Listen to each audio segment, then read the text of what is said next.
Assalamualaikum warahmatullahi wabarakatuh dan selamat sejahtera. Okey, pada video kali ini saya ingin berkongsi info kepada anda semua tentang pulse oximeter.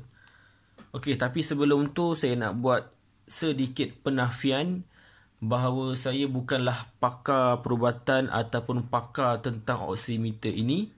Segala info yang saya share tentang pulse oximeter ni berdasarkan infografik Google, lepas tu dengan manual, dan last sekali adalah sedikit pengalaman lah. Okey, jom kita mula sekarang. Okey, pulse oximeter ni fungsinya adalah untuk mengukur kepekatan oksigen di dalam darah kita. Okey, sebelum ini mungkin kita semua pernah lihat function oximeter ni dekat smartwatch, jam sukan yang macam atlet guna tu.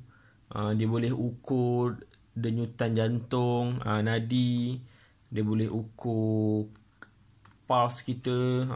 Biasa kita tengok jam kan, ada jam yang atlet pakai tu, kadang-kadang dia terlalu canggih sampai kan ada sensor dekat bawah ni. Kita boleh tengok dekat bawah ni biasanya dia ada sensor. Tapi ini jam biasa, ini saya bagi contoh je. Okey, jom kita tengok apa benda ada dalam kotak pulse oximeter ni. Okey.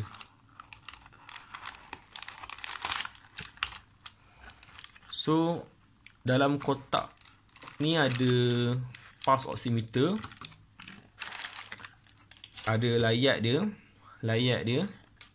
Lepas tu ada sedikit manual. Okey, sedikit manual. Okey, pulse oximeter ni saya beli dekat Farmasi Wira Hospital Selayang dengan harga RM45. Okey, ada yang kata mahal, ada yang kata murah. Okey, tapi banyak yang kata mahal lah.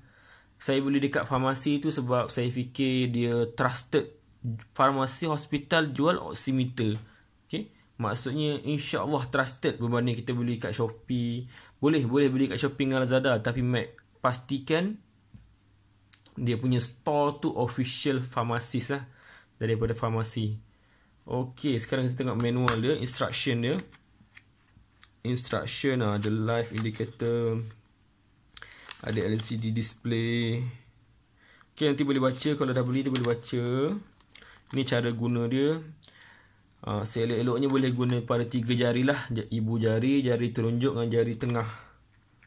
Okey, temperature dia, operation environment dia, temperature 5 hingga 40 degree Celsius.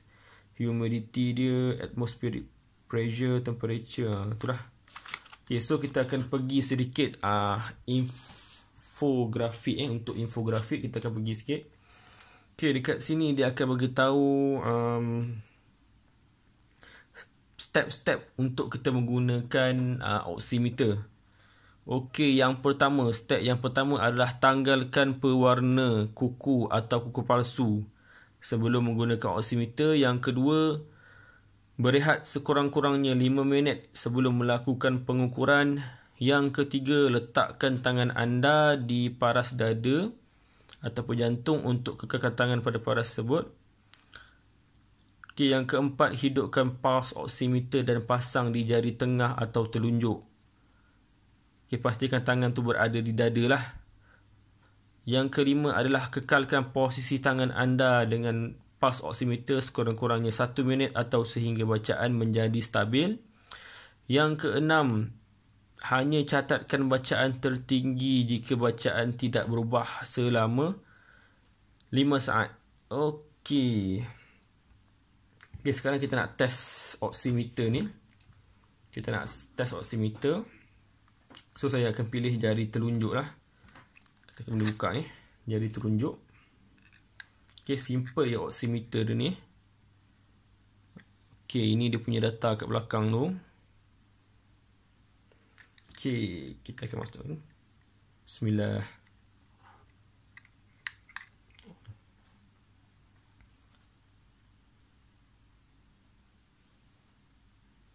Di tengah ambil bacaan. Okey, kita nampak kat situ ada 3 bacaan. 3 bacaan itu SP0,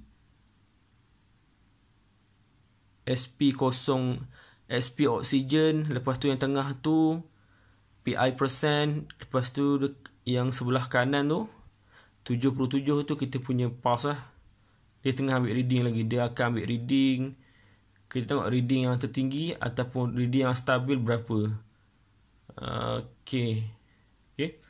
So, sekarang ni kita nak tengok apa benda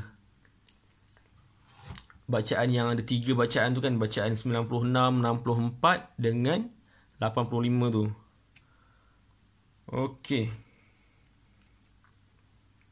Okay, untuk bacaan yang 97 tu ataupun 96 tu, itu adalah orang kata kepekatan oksigen dalam darah, iaitu sepekat 97%, 98%. Okey, bacaan yang terbaik untuk normal people, untuk orang biasa, bacaan normal adalah lebih 96%. Okey. Lepas tu kadar nadi dia pula 40 hingga 100. So saya punya ni turun pula. Tadi 98. Lepas tu kadar nadi dia jadi 70. Okey, normal. Suhu 36.4. Okey. Yang kedua, kepekatan oksigen dia adalah 95%. Kadar nadi dia 101 hingga 109. Maksudnya tekanan dia lebih tinggi dan lebih laju. Okey, lepas tu suhu 38. Suhu 38 ni dia dah start panas . Dia dah start panas. Okey. Yang seterusnya, yang ketiga, 93 hingga 94%. Tekanan nadi dia, kadar nadi dia 110 hingga 130. Okey, suhu dia 38.1 hingga 39. Dan yang terakhir sekali, kurang daripada 92%. Dia punya kadar nadi dia 131 atau lebih. Lepas tu suhu dia lebih 39 ataupun lebih. Okey, yang atas tu warna putih tu normal. Yang kedua tu hijau, boleh dipantau kat rumah secara berterusan. Yang ketiga, kita kena dapatkan nasihat doktor. Dan yang terakhir sekali, call segera 999. Okey, setelah beberapa minit, saya punya bacaan adalah 97. Okey, itu adalah bacaan yang pertama. Okey, yang kedua warna biru tu PI percent 8.2, 8.6, 7.7. Okey, apa benda tu? Okey, PI maksudnya perfusion index. Perfusion index ni maksudnya nisbah. Okey, nisbah darah yang berdenyut per dengan darah tak berdenyut. Okey, bacaan yang normal adalah di sekitar, kita tengok dekat berapa ni. Okey, bacaan PI percent ni, PI index ni dia boleh pergi 0.02 hingga 20%. Okey, lepas tu dia tanya, what is normal PI index? Okey, normal PI index, dia tak bagi tahu kat sini. What is the range of perfusion index? 0.02 hingga 20%. Kalau ideal PI index ni, normal limit is very well. Apa lagi ni? Dia kata, maksudnya kalau 0 hingga 5 tu low, maksudnya denyutan darah tu kurang ataupun rendah. Lebih daripada 5 tu tinggi. So saya ni berapa? 9.1%, maksudnya tinggi jugalah. Tinggi juga. Okay, which finger is the best? So dia cakap kat sini, the right middle finger and the right thumb. Okay, maksudnya kita perlu gunakan ibu jari, tangan sebelah kanan ataupun jari tengah lah. Tapi dalam video kali ni saya gunakan jari telunjuk. Okay, apa lagi? Okay, what is PI is high in oximeter. Maksudnya kalau dia tinggi, kalau 0.2 tu rendah, tapi kalau 20 tu tinggi.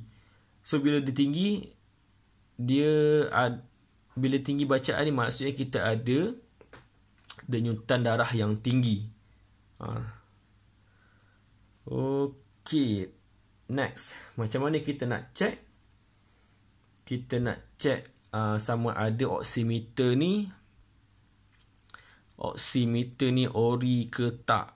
Okey, kalau kita nak check sama ada oximeter ni ori ataupun tak, kita boleh pergi dekat laman web ni mdar.mda.gov.my. kita type, lepas tu kita pilih bahagian oximeter. Okey, dekat sini saya dah type, okay.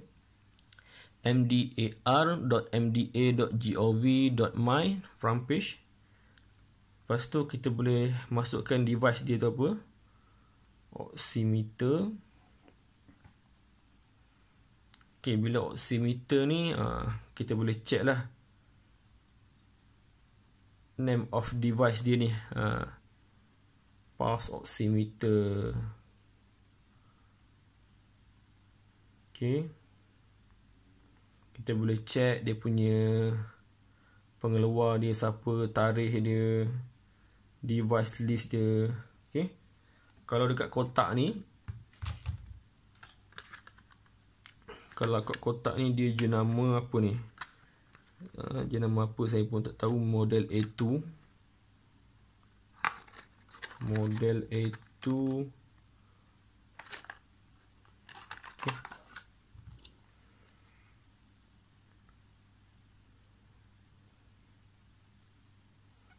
Okay, itu adalah cara untuk kita periksa kita punya originality of oximeter. Okay, itu saja untuk video saya pada kali ini. Okay, dan tak lupa juga bacaan yang terakhir sekali, itu adalah kita punya kadar nadi kita. Okay, kalau yang normal, yang baik adalah yang putih tu 40 hingga 100. Lepas tu yang kedua tu 101 hingga 109. So kadar nadi saya adalah 80, bermakna nadi saya dalam keadaan baik. Secara kesimpulannya, saya punya kepekatan oksigen dalam darah dalam keadaan baik. Saya punya PI index tu pun baik. Dan yang terakhir sekali adalah kadar nadi dalam keadaan baik. Okay, itu saja video daripada saya. Okay, jemput subscribe, share dan like, dikongsikan kepada kawan-kawan. Okay, itu saja daripada saya. Assalamualaikum warahmatullahi wabarakatuh.